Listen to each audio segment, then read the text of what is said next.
नमस्कार, आप सुन रहे हैं रेडियो सेंट्रल न्यूज। मैं हूं बबली भाटिया। अब खबरें विस्तार से। एयर इंडिया एक्सप्रेस का दुबई से शुक्रवार की रात आया विमान कालीकट अंतर्राष्ट्रीय हवाई अड्डे के रनवे से फिसलकर दुर्घटनाग्रस्त हो गया, जिससे कई यात्रियों के घायल होने की आशंका है।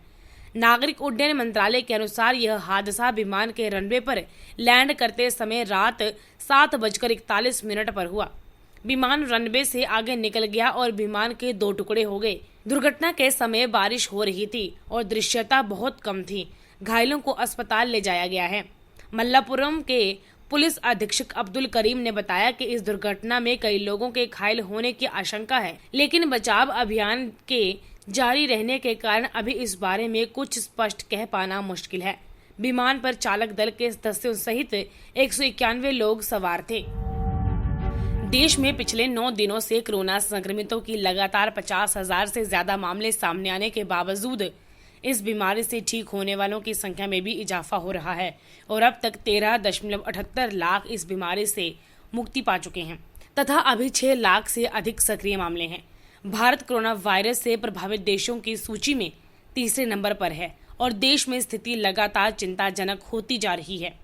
स्वास्थ्य मंत्रालय के आंकड़ों के मुताबिक देश में पिछले 24 घंटों के दौरान रिकॉर्ड 62,538 नए मामले सामने आने के बाद कोरोना संक्रमितों की संख्या बढ़कर 20,27,075 पर पहुंच गई। फिलहाल 6,07,384 सक्रिय मामले हैं तथा अब तक 13,78,105 लोग कोरोना वायरस को मात देने में सफल हो चुके हैं।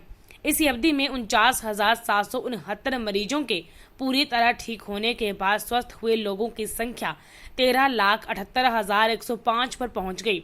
इस दौरान हालांकि 886 संक्रमित मरीजों की जानें भी गई, जिससे मृतकों का आंकड़ा 41,585 पर पहुंच गया।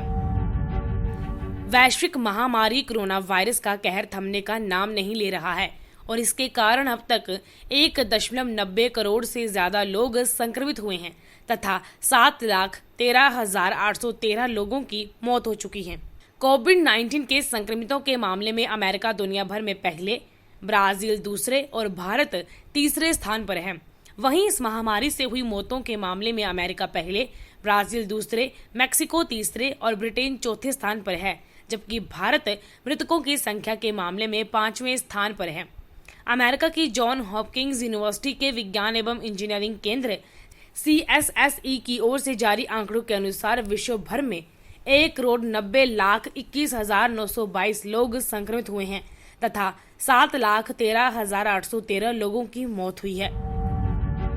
भारत ने 2021 में होने वाले पुरुष T20 विश्व कप की मेजबानी को बरकरार रखा है, जबकि ऑस्ट्रेलिया 2022 संस्करण की मेजबानी करेगा। न्यूजीलैंड में 6 फरवरी से 7 मार्च 2021 तक होने वाले महिला वनडे विश्व कप को 2022 तक स्थगित कर दिया गया है। विश्व कप को लेकर ये सभी महत्वपूर्ण फैसले ICC बिजनेस कॉरपोरेशन ने शुक्रवार को अपनी वर्चुअल बैठक में लिए, जो अंतर्राष्ट्रीय क्रिकेट परिषद ICC का व्यवसाय विकास खंड है। 2021 का विश्व कप भारत में अक्टूबर-नवंबर में होगा, जिसका फाइनल 14 नवंबर को आयोजित होगा। ऑस्ट्रेलिया को अक्टूबर-नवंबर 2020 में T20 विश्व कप की मेजबानी करनी थी, लेकिन जुलाई में ICC ने इसे स्थगित कर दिया था। ऑस्ट्रेलिया अब इस टूर्नामेंट की मेजबानी 2022 में अक्टूबर-नवंबर में करेगा। इसका फाइनल 13 नवंबर को होगा। ICC को कोरोना के प्रकोप के चलते महिला विश्व कप को स्थगित करने के लिए मजबूर होना पड़ा है। 1 महीने के अंदर विश्व कप को स्थगित करने का यह दूसरा फैसला है। जुलाई में ICC बोर्ड ने ऑस्ट्रेलिया में इस वर्ष होने वाले विश्व कप को स्थगित किया था। रेडियो सेंट्रल न्यूज की टीम सभी देशवासियों से अपील करती है कि लॉकडाउन से ही कोरोना को रोका जा सकता है। आप घर के अंदर रहकर इस घातक वायरस से बच सकते हैं। जान है तो जहान है। आपका यह कदम आपकी जान के साथ साथ पूरे देश को कोरोना वायरस के तांडव से बचा सकता है। इसलिए घर पर रहें, सुरक्षित रहें। धन्यवाद।